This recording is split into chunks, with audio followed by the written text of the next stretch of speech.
Welcome to my online classroom. आज इस video में मैं आपको क्लास 9 का जो हिंदी का सब्जेक्ट है उसका पूरा सिलेबस बताने वाली हूँ, जो कि एकदम लेटेस्ट सिलेबस है according to latest syllabus 2020 to 2021। और इसका जैसे हमें पता है हिंदी का जो सब्जेक्ट है उसका जो कोड है वो है 002। तो चलिए स्टार्ट करते हैं। और ये क्लास 9 का जो हिंदी कोर्स ए है उसका डिस्क्रिप्शन पूरा यहाँ पे दिया गया है।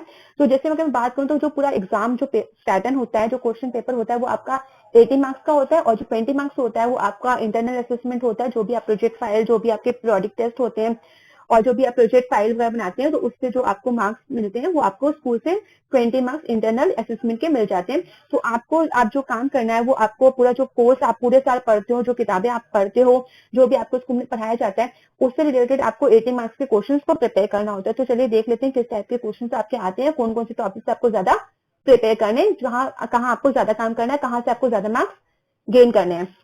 तो देखिए, अगर मैं पूरा आपका सिलेबस की बात करूं तो यहाँ पे दिया है, जैसे ये पूरा डिवाइडेड है 1 2 3 4 5 इस टाइप से पूरा डिवाइडेड है आपका पूरा syllabus pattern, section A section B इस टाइप से। तो यहाँ पे जो सबसे पहले जो क्वेश्चन आता है वो आपका आता है आपठित गद्यांश से, और ये चिंतन क्षमता एवं अभिव्यक्ति कौशल पर आधारित होता है। अति लघु तरात्मक एवं लघु तरात्मक प्रश्न पूछे जाएंगे यहाँ पे। इसके बाद एक आपठित गद्यांश होता है जो 100 से 150 शब्दों का होता है, और यहाँ पे आपका जो टोटल मार्क्स होते हैं वो 10 है, और यहाँ भी आपका टोटल जो मार्क्स आपका आता है वो 10 आता है इनको कंप्लीट करके। उसके बाद आपका जो सेकंड है वो है व्याकरण के लिए निर्धारित विषयों पर विषय वस्तु का बोध, भाषिक बिंदु, संरचना आदि पर प्रश्न। और ये आपका जो एक क्वेश्चन होगा आपका, और वो पूरा का पूरा जो होगा वो 16 मार्क्स का होगा, और ये आपका व्याकरण से रिलेटेड क्वेश्चन होता है आपका। तो आप यहाँ पे देख सकते हैं जो आपका ये व्याकरण से रिलेटेड क्वेश्चन होगा, तो इसमें आपके कौन कौन से क्वेश्चन होंगे। इसमें आपका शब्द निर्माण आएगा, जिसमें आपका उपसर्ग आएगा 2 नंबर का, फिर प्रत्यय आएगा 2 अंक का, और समास आएगा 4 अंक का। तो टोटल आपके 8 मार्क्स यहाँ से बन जाते हैं। फिर अगर मैं सेकंड कॉलम पे आऊं जो कि आपके व्याकरण से ग्रामर से रिलेटेड है, इसमें अर्थ की दृष्टि से वाक्य भेद आता है 4 अंक का, और ये यहाँ पे 4 मार्क्स यहाँ पे लिखे हैं। उसके बाद थर्ड क्वेश्चन जो आता है वो अलंकार से आता है, ये 4 अंक का आता है। और अलंकार कौन कौन से आपके शब्दालंकार, अनुप्रास, यमक, श्लेष और अर्थालंकार, उपमा, रूपक, उत्प्रेक्षा, अतिशयोक्ति, मानवीकरण। ठीक है, तो यहाँ से आपका 4 नंबर, तो ये टोटल जो होता है ये वाला कॉलम आपको पूरे 16 नंबर दे देता है। इसके बाद आपका जो थर्ड कॉलम है वो है आपका पाठ्यपुस्तक क्षितिज भाग 1 व पूरक पाठ्यपुस्तक कृतिका भाग 1। तो ये जो आपकी टेक्स्ट बुक होती है जो आप पूरे साल पढ़ते हो, तो इसमें से आपके कुछ क्वेश्चंस आते हैं, और ये 14 मार्क्स का पूरा यहाँ पे गद्य खंड लिखा हुआ है।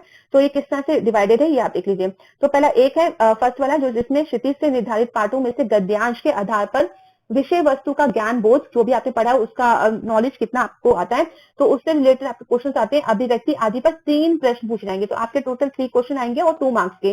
ठीक है, तो इस तरह से आपके 6 मार्क्स यहाँ हो गए। फिर आपके जो यहाँ पे है सेकंड कॉलम, क्षितिज से निर्धारित गद्य पाठों के आधार पर विद्यार्थियों की उच्च चिंतन क्षमताओं एवं अभिव्यक्ति का आकलन करने हेतु 4 प्रश्न पूछे जाएंगे, जो होंगे 2 into 4, यानी 4 क्वेश्चन होंगे आपके 2-2 मार्क्स से, जो आपके 8 नंबर यहाँ मिल जाएंगे।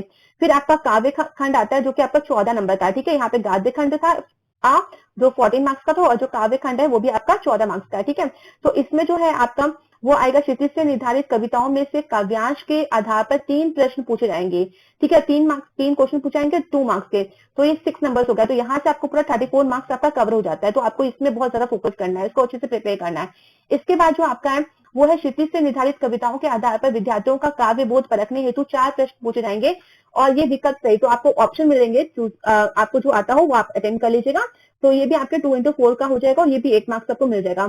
फिर अगर मैं सेक्शन 7 की बात करूं आपका, तो यहाँ पे होगा पूरक पाठ्यपुस्तक जो कृतिका है भाग 1, उसमें से 6 नंबर का क्वेश्चन आएगा। और ये कैसा आएगा, ये मतलब 6 मार्क्स आपको यहाँ से मिलेंगे। और क्वेश्चन इस टाइप से बनेगा, कृतिका के निर्धारित पाठों में से जो भी पार्ट आपको सिलेबस में बोले गए सीबीएसई के अकॉर्डिंग वो आपको प्रिपेयर करने, तो उसके बेस पे आपको 2 प्रश्न पूछे जाएंगे विकल्प सहित। आपको यहाँ भी ऑप्शन मिलेगा जो आपको अच्छा आपने प्रिपेयर किया है, क्योंकि हर स्कूल में अलग अलग चैप्टर्स प्रिपेयर कर जाते हैं, तो उसके अकॉर्डिंग आपको जो ऑप्शन में मिल जाए, जो आपको अच्छे से आपने प्रिपेयर किया वो आप अटेम्प्ट कर लीजिए क्वेश्चन, तो वहां से आपको 6 मार्क्स आप स्कोर कर लोगे आराम से।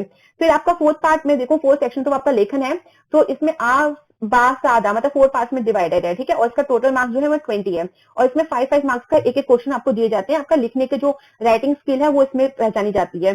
तो विभिन्न विषयों और संदर्भों पर विद्यार्थियों के तर्क संगत विचार प्रकट करने की क्षमता को परखने के लिए संकेत बिंदुओं पर आधारित समसामयिक एवं व्यवहारिक जीवन से जुड़े हुए विषयों में से किन्हीं 3 विषयों पर 80 से 100 शब्दों में किसी एक विषय पर अनुच्छेद। तो आपको कुछ टॉपिक दिए जाएंगे, 3 विषय दिए जाएंगे, 3 टॉपिक, उसमें से जो भी आपको टॉपिक को पे आप अनुच्छेद लिख सकते हैं उस पे आप लिख दीजिएगा अनुच्छेद, और 80 से 100 शब्दों में ही लिखिएगा, ज्यादा टाइम वेस्ट करने की जरूरत नहीं है। तो शब्दों पे बहुत ध्यान रखिएगा, ना इससे कम हो ना इससे ज्यादा हो, तो आपको 5 नंबर यहाँ से आप स्कोर कर लेंगे। फिर आपका सेकंड जो है वो अभिव्यक्ति की क्षमता पर केंद्रित औपचारिक अथवा अनौपचारिक फॉर्मल और इनफॉर्मल विषयों में से किसी एक विषय पर आपको पत्र लिखना है, ठीक है, आपको लेटर लिखना है, और वो भी आपको एक ही लिखना है, और इसमें आपको 5 नंबर मिल जाएंगे। इसके बाद आपका किसी एक विषय पर संवाद लेखन, ठीक है, आपको इसमें संवाद लेखन करना है, और इसमें आपको विकल्प मिलेगा, ठीक है। देखिए इस वाले में विकल्प नहीं था, तो इसमें आपको विकल्प है, ऑप्शन है, जो भी आपको आता हो अटेम्प्ट कर लीजिए, 5 मार्क्स आपको यहाँ से पक्के हो जाएंगे। फिर आपका नेक्स्ट है लघु कथा लेखन, तो इसमें भी आपको विकल्प मिल जाएगा, और 100 से 120 शब्दों में आपको ये कंप्लीट करना, और यहाँ से आपको 5 मार्क्स हो जाएगा, तो टोटल आपको 20, और यहाँ पे कुल ये क्वेश्चन पेपर का पैटर्न है, और इसके अकॉर्डिंग आपका पूरा 80 मार्क्स हमने अभी कवर कर लिया। इस टाइप से आपको ये सब टॉपिक कवर करने हैं। इसके बाद जो बुक रिकमेंड करी गई है वो है आपकी क्षितिज भाग 1 एनसीईआरटी के थ्रू, कृतिका भाग 1 एनसीईआरटी, ठीक है। और इसके बाद जो आपको पाठ्य पुस्तक के जो पाठ पढ़ने हैं, जो क्षितिज और कृतिका के, वो भी मैं आपको बता देती हूँ, जो आपको बिल्कुल छोड़ने नहीं है, आपको अच्छे से पढ़ना है उसको, क्योंकि वहीं से क्वेश्चंस आएंगे। तो क्षितिज भाग 1 की बात करूँ तो आपको यहाँ पे उपभोक्तावाद की संस्कृति, एक कुत्ता और एक मैना, साखिया व सबद पाठ से सबद सेकंड, संतो भाई आई, ठीक है, ये आपको कंप्लीट करना है। शब्द में काफी सारे पैराज होंगे, तो आपको ये वाला पार्ट कंप्लीट करना है, और ग्राम श्री ये कंप्लीट करना है आपको। फिर कृतिका से अगर मैं देखूं तो भाग 1 आपकी बुक का नाम है, और यहाँ से इस जल प्रलय में किस तरह आखिरकार मैं हिंदी भाषा में आया, तो ये चैप्टर्स आपको कंप्लीट करने हैं। तो ये पूरा आपका हिंदी का सिलेबस था जो मैंने आपको अच्छे से बताया। तो इस तरह से आपका पूरा क्वेश्चन पेपर का पैटर्न रहेगा। तो किसी भी एग्जाम में बैठने से पहले उसका सिलेबस जानना बहुत जरूरी है, इसलिए मैंने आपको ये पूरा सिलेबस बताया, और कहाँ कहाँ कौन से पैटर्न और कौन से सेक्शन से आपको ज्यादा मार्क्स मिल सकते हैं, तो आप उस पर ज्यादा फोकस करेगा। Okay, thank you everyone, and please like, share and subscribe this channel for more updates.